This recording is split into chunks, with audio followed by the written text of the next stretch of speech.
My name's Devon McFadden. I'm really excited to be here. And I am really particularly excited to start talking about a couple of my favorite subjects, especially this time of year, because it's New Year's resolution time.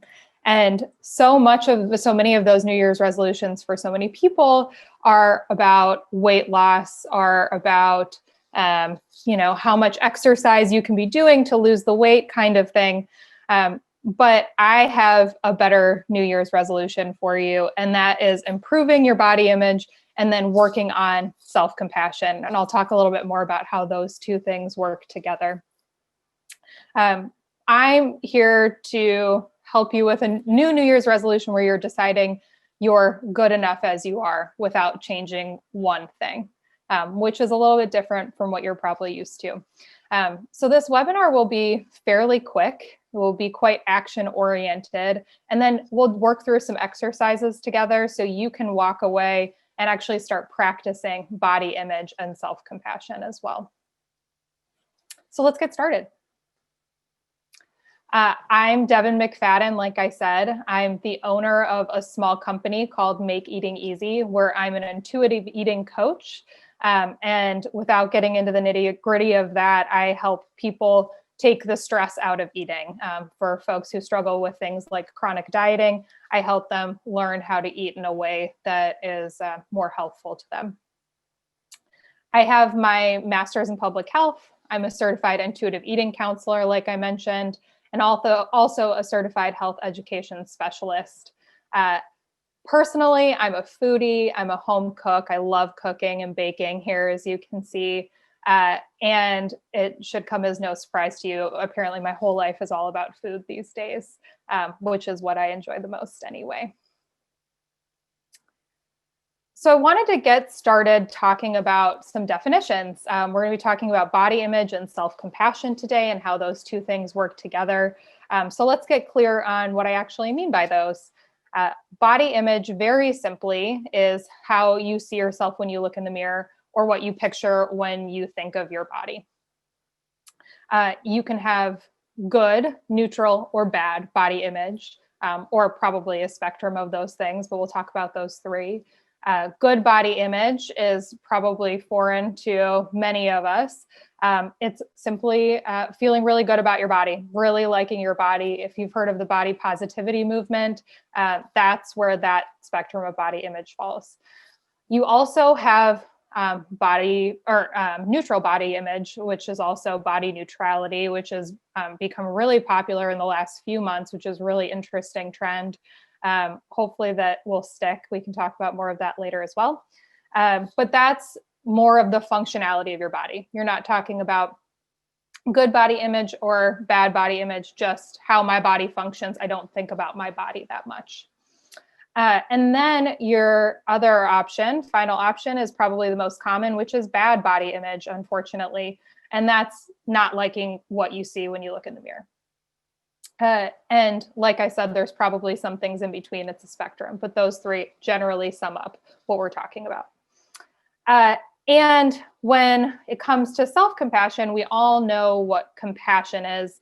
It's being kind at its heart and soul. But we're probably less familiar with self-compassion, which is turning that kindness inwards. So it's quieting that negative, critical, sometimes nasty voice, how we talk to ourselves and how we might not speak to other people. And I love this quote by Kristin Neff. If you've not heard of her, she's an amazing self-compassion researcher. I highly recommend her book, which is called Self-Compassion. And I'm going to read this quote to you because I love it so much. Instead of mercilessly judging and criticizing yourself for various inadequacies or shortcomings, self-compassion means you are kind and understanding when confronted with personal failings. After all, whoever said you were supposed to be perfect? I think it's so easy to forget that in this world where we're very goal-driven, goal-oriented, which can be really good. But when it comes to our bodies, we were never supposed to be perfect. We're just human. And here's how these things work together. Why are these two concepts in the same presentation? It's because they work together really well. When I talk to clients about body image and self-compassion, they go hand in hand. So as you can see here, when you have better self-compassion, it usually correlates to better body image. And on the other side of the spectrum, when you have poor body image, it usually leads to more self-criticism, less self-compassion. To be really clear about it, it's really hard to be critical of your body if you like your body or if you're neutral about your body. It just doesn't make sense. Those two things don't go together.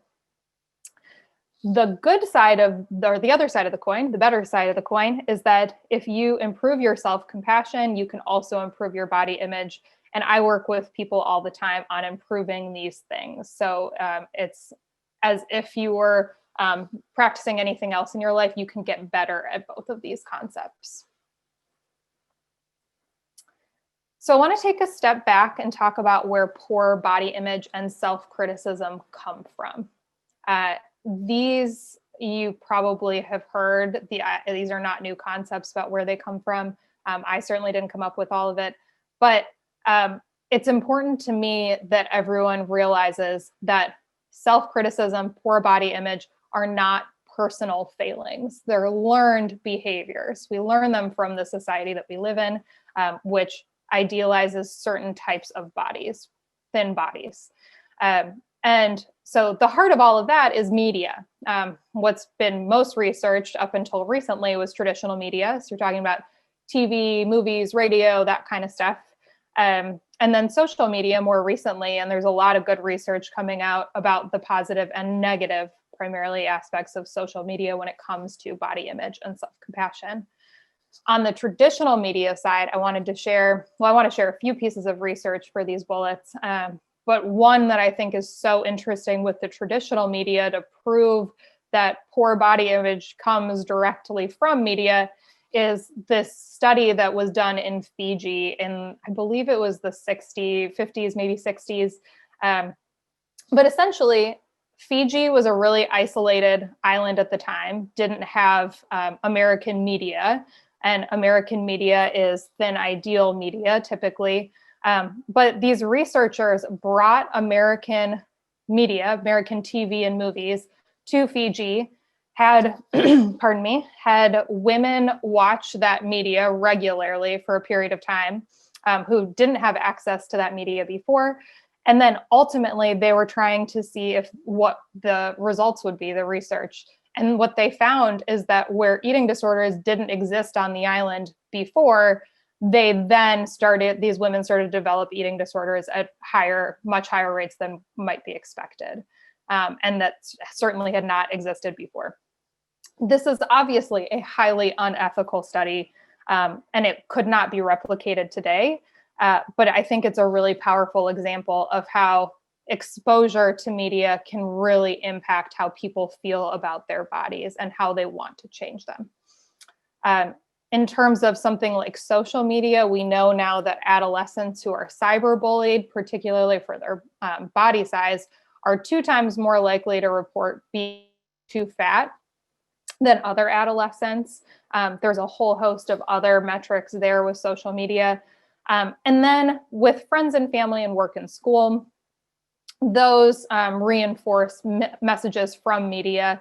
So, friends and family aren't immune to those messages. Same thing with coworkers and classmates. So another really interesting study to share with you is that they found that social support is a protective factor when it comes to body image. So essentially, the people you spend time with impact your ideas about your own body and then your self-criticism or lack thereof of it. So if you spend a lot of time with people who have poor body image, you too are more likely to have poor body image. Vice versa, if you spend time with people who are body neutral or have good body image, you're also more likely to have better body image, in turn, more self-compassion. So really interesting research that's happening about where body image and self-criticism, actually poor body image and self-criticism, come from. And at its simplest, what you regularly see is what you believe. It's very true of body image. It's very true of if you're on your social media feeds, on your Instagram feeds, and what you see there is what you come to believe to be reality. It's true of politics. It's true of every aspect of our life. But it's worth noting that what you regularly see is what you believe. And so that is how poor body image, self-criticism are learned behaviors, not personal failings.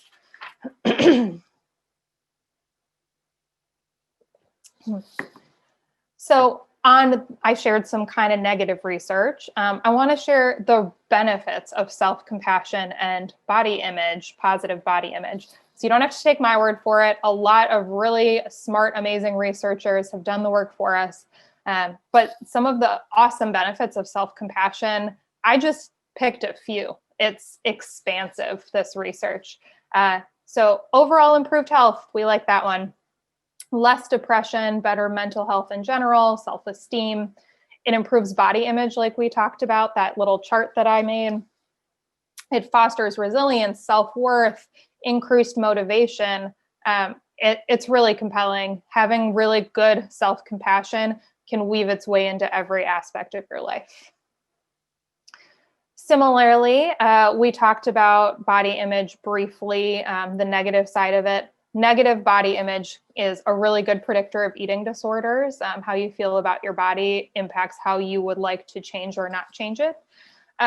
Worse mood, poorer relationships, and then ultimately you're engaging in fewer activities and fewer social engagements, essentially. Your social life suffers and your relationships suffer typically when you have bad body image, which is just heartbreaking to me. On the other beautiful side of the coin, positive body image has a lot of the same outcomes of self-compassion. So social support is protective, as we mentioned. It also leads to better self-esteem, better overall mental health. And then contrary to what you might expect, having positive body image leads to more nutritious, balanced diet. When you think of going on a diet, if you're thinking of cutting calories, for example, that is what I mean by going on a restrictive diet. You might think to do that because you want to change your body. But what this research is telling us is that you're more likely to have a more nutritious, balanced, healthful diet when you have positive body image. So it's worth working on this stuff. And anecdotally, I like to throw anecdotally in here. I have no research to support it, just my experiences, the experiences of my friends and family and clients, having better body image and having more self-compassion leads to people who are happier, who feel easier in their lives, who are calmer, in more control, and have more positive relationships with food overall. And the more positive relationships with food, it's, maybe a chicken or the egg kind of concept. But generally, when I see people who have a healthful, good body image, they tend to have a better relationship with food as a result, or maybe vice versa. Okay, so where do you start? I have 3 exercises here that I'm going to go into some depth about and why you should work these into your day and start practicing them. They're really simple and they're very effective over time. The over time part is crucial because practicing these, it's not like negative body image or poor self-esteem or any of these kinds of concepts developed overnight. So it's going to take some time to unlearn them, and it's going to take some time with practice to feel more self-compassionate. So give yourself a break and start practicing, and don't be too worried if it doesn't happen overnight. So we're going to talk about number 1, a social media cleanse, which is a fun one. It can be a little bit intimidating, but it's low risk. 2 is a friend journal exercise, also a personal favorite. And 3, a body respect activity. I'll describe in more depth what body respect is. So I already made this note, but again, it's worth saying, don't expect improvements overnight. I promise you do the work and it will improve.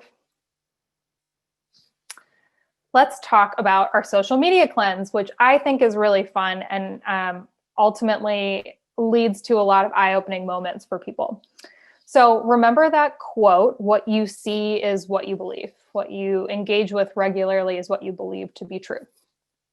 I think ideally everyone would be taking a social media break periodically. That's not always realistic and it's not always popular. Social media is such a big part of our lives. Even if it's not part of your personal life, you may have to engage with it for work. So totally getting off social media may or may not work for you, or may sound like too big of a step, even if you take a week off or something like that. So recommend that as a very first step. But 1B, I guess, is the goal of this is to become a critical consumer of social media and media in general over time. So you're looking at a movie and seeing, an actress and going, I know that she has, dietitians and doctors and estheticians and all these people and all of the screen people, I don't even know what they do, making her look like that. You're becoming a critical consumer of media. You're going, that's not realistic in everyone's day-to-day, my day-to-day life anyway. And then social media, on the other side of that coin is acknowledging that everyone's posting the very best parts of themselves and their lives typically. There's a lot of good accounts that are not doing that, but it's just being able to look at something and go, that might not be reality, is really helpful for body image, and it's really helpful for feeling better about yourself. So this has 2 steps, your social media cleanse. You're unfollowing some accounts and then you're refollowing other accounts. And it doesn't have to be what I list here, but I'm just giving you a few examples. So on the unfollow accounts side of things, when you're looking at something like Fitspo or weight loss specific accounts, anything that are unhealthy means to achieving goals, clean eating. And I'm not talking about if you're really interested in the science of nutrition or something. Following that stuff, I think, is totally fine.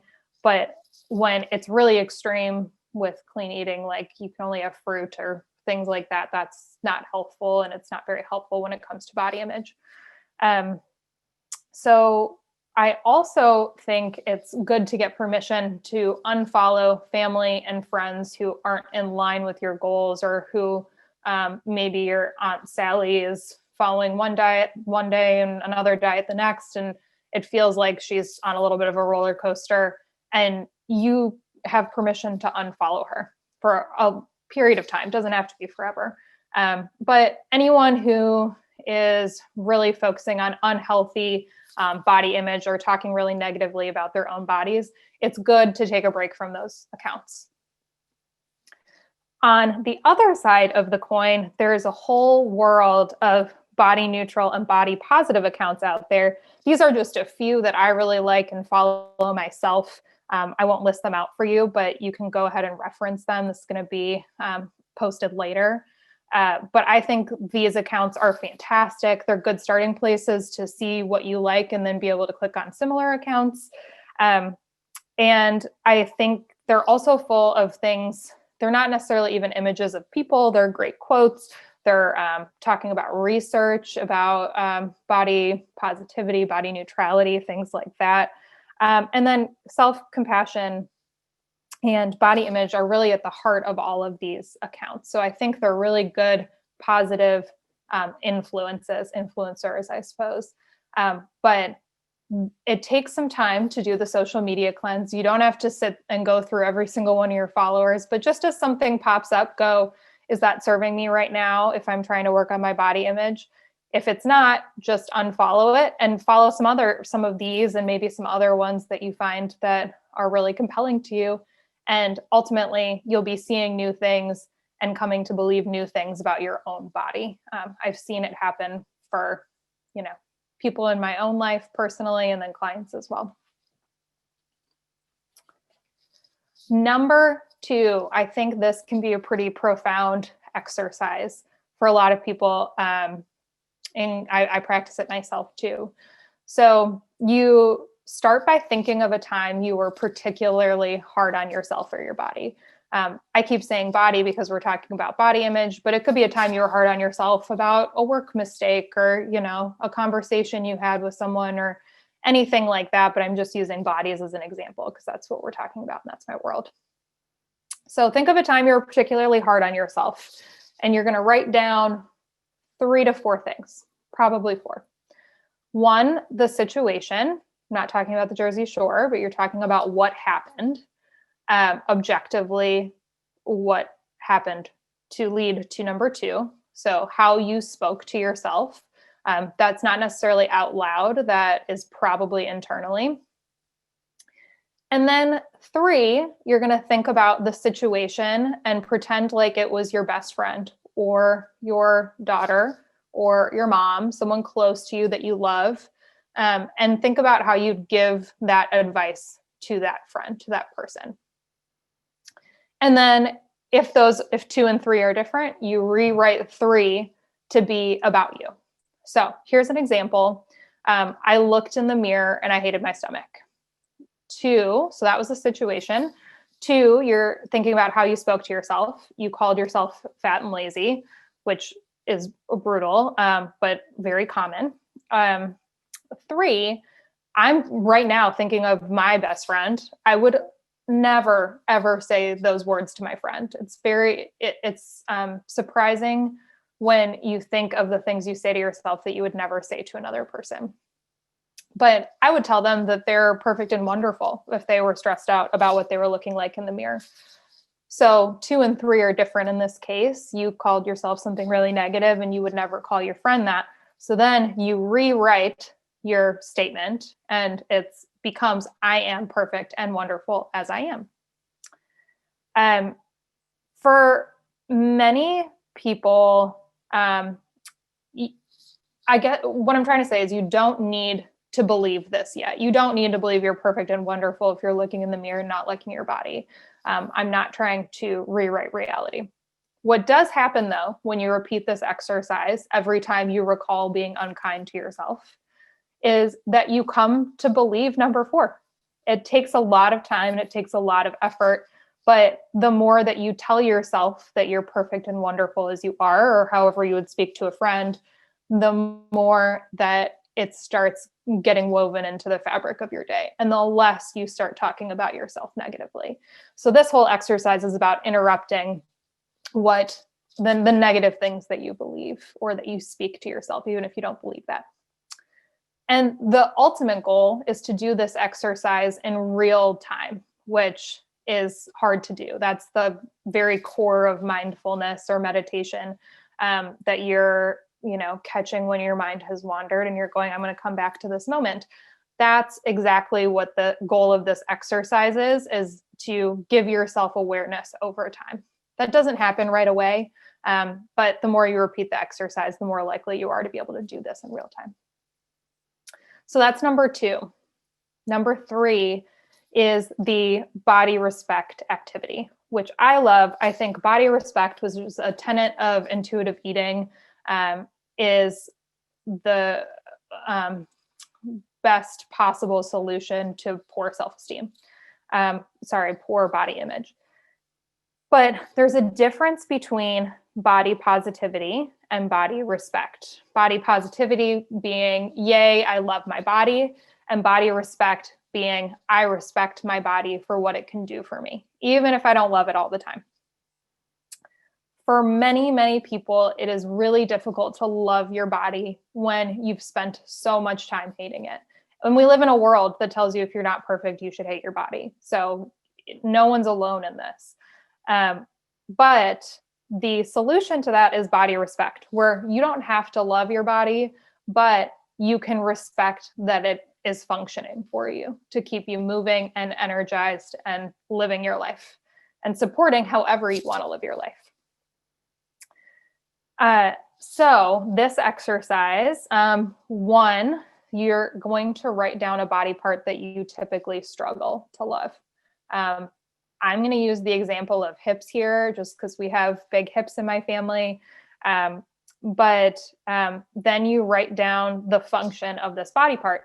In the case of hips, if you're a woman, one function of hips is to be able to give birth Can't do it without hips. So the third part is, so you've identified your body part, you've written down the actual physical function or a physical function of that body part. And number 3 is to thank that body part for what it does for you. I'm grateful I don't have children, but I'm, in the case of this example, I'm grateful for my hips because they allowed me to have my children. So you can either, these are just a few examples, but you can thank that body part for what it does for you out loud, in your head, actually say thank you.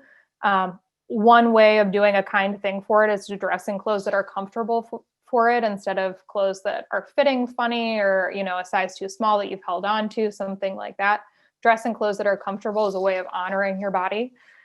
And then working on some of these other exercises and talking to that body part with kindness in the future. Those are just a couple of examples. There are a lot of ways to say thank you. But it's a way to get to body respect. So you're not changing you're not saying, oh, just kidding, I love my hips now. You are saying, though, I know what they're there for, and I'm grateful for what they've done for me. And I'm going to thank them for what they've done for me. And it can be a really profound, even though it's a little subtle, can be a really profound shift for people to start appreciating what the body's function is for them. Those are the 3 big activities. I say big because they require a lot of repetition. The more you do them, the better your body image and your self-compassion becomes. But they're just a few, and I wanted to give you a couple quick tips as well to get you started on a couple other things if you want to go all in. Meditating, even for 5 minutes a day, is a really profound tool for body image and self-compassion. It brings you into the here and now. There is another great webinar on mindfulness and meditation in this series. So go reference that. There's also, if you just go on YouTube, there are really amazing, if you just type self-compassion meditation, body image meditation, there's really specific good meditations that you don't have to pay a dime for out there. So meditating for 5 minutes a day is really helpful. Skipping mirrors, I say for a weekend here, for a day, for a few hours, for a period of time. I have a lot of folks who look in every mirror they see. Just every time they pass a mirror, they look in it. It's almost compulsive. It's really helpful to skip mirrors, so to stop looking in mirrors and be really intentional about it, because when you take your mind off of your body, it can focus on other things. It's almost like you don't even have time to be worried about not liking your body because you're not looking at it. And it's almost like that social media break that I mentioned, where it just gives you a break. This is not going to solve every problem, but it's really helpful to just get out of that pattern and out of that mindset. I say for a weekend also, because some people go, well, I have to put on makeup for Zoom for work. And pick a time where you're not going to see anyone if you're worried about that, or maybe a weekend. But skipping mirrors can be really helpful and really profound. Make a list of your great qualities. Do this when you're in a good mood, but make a list of your great qualities. That has the key part here is that has nothing to do with your body, because bodies change. They will over the course of everyone's life. And what you want is a list of qualities that make you, your values. Maybe you're really kind. Maybe you are amazing at your job. Whatever your great qualities are, things that you love about yourself that have nothing to do with your body or your looks. Make a list of those qualities. And then when you're feeling bad about your body, or about anything for that matter, go back and reference that list, because that came from you, didn't come from someone else. It's much easier to believe when it's yourself. And reference those things and just give yourself a boost that way. That can actually be shockingly helpful to go, oh, I wrote these things about myself, and I know that these are great qualities of mine. And this last one I wanted to include, it's helpful for people of all ages to not comment on other bodies. So not comment on your own, whether it's good or bad. Not commenting on other people's. If you see someone that you think looks a certain way, just not mentioning it. Of course, we can't control all of our thoughts, but a lot of parents ask what they can do for their kids or teens, preteens, teens, to work on their body image. And the best thing that a parent can do for their kids is really simple. It's to not talk about their own bodies, and it's not to talk about other bodies, and it's to be kind to their own bodies. So not commenting negatively on other people or your own. Remember the research that I mentioned about social support. So people who are around others with good body image tend to have better body image. That's true of our children too. If someone grows up in a house where a parent is really, really hard on their own body, kids start to absorb that, like how they absorb lots of things. So one of the very best things that you can do is to not comment on your own or other bodies. And of course, I'd be remiss if I didn't mention this. If you're really struggling with body image or self-compassion, if you're really hard on yourself and body image is impacting your life in a severe way, go see a therapist. That's what they're there for, and they can be really helpful. The key to all of this, as I've mentioned a couple times, is practice, practice, practice. I have a dog over here because we would never expect to say sit to a puppy and then have it sit for the rest of its life. At least that's not how my dogs work. So we have to repeat over and over until we learn. And sometimes if you're like my dogs, or if your dogs are like my dogs, they still don't sit. So we have to keep practicing. It's similar with body image and with self-compassion and any of this kind of work. The more you practice it, the better you get. It won't always be perfect, but it's not always supposed to be perfect. It's supposed to be kind of an upward spiral in the right direction. Here's some of the research that I mentioned, as well as a couple good, like the Bottom Intuitive Eating Studies has a ton of studies that you can go reference and just learn a little bit more about some of this work. Like I mentioned before, the Self-Compassion by Kristen Neff is amazing. It is so chock full of exercises and the research behind self-compassion. And then there's a lot of good work here on body image as well. So I want to thank all of you for taking some time out of your evening. In 2021, we did it, made it through 2020. But I want to thank you all for taking the time. I'm really grateful to have been here and shared some of this with you. A lot of this work has been incredibly helpful in my own life and continues to be helpful in my clients' lives. So I hope you learned something today, and I hope you might work on some of these exercises. I will answer any questions you have now, and my email is right there. If you have any questions in the future, please reach out to me. I'd love to hear from you.